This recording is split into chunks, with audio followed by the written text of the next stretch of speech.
Good morning. I'm Dr. Soumya Swaminathan, Director General of the ICMR, and it's a real pleasure for me to be here at Symbiosis University today, attending the health conference that has been organized.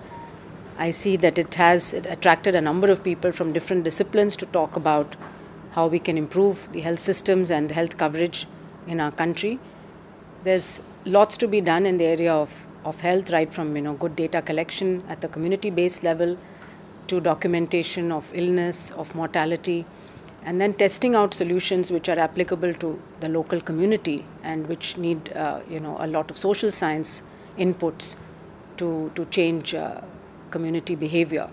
So I think Symbiosis is very well placed in that it has this interdisciplinary faculty and can undertake a lot of research which could be meaningful and add value to our own endeavor.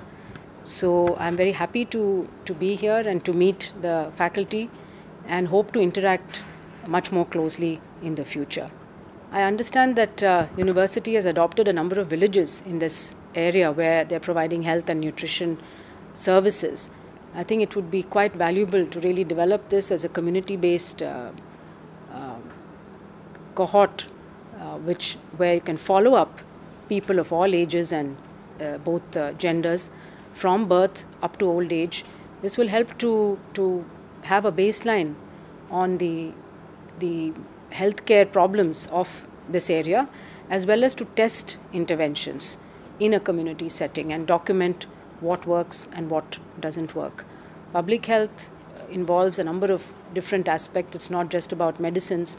A lot of it is to do with immunization, with clean water, with sanitation, and with avoidance of risk factors like indoor air pollution and tobacco and alcohol and so on. So I think having this type of a community-based lab where one can try out different strategies would be extremely informative. Thank you.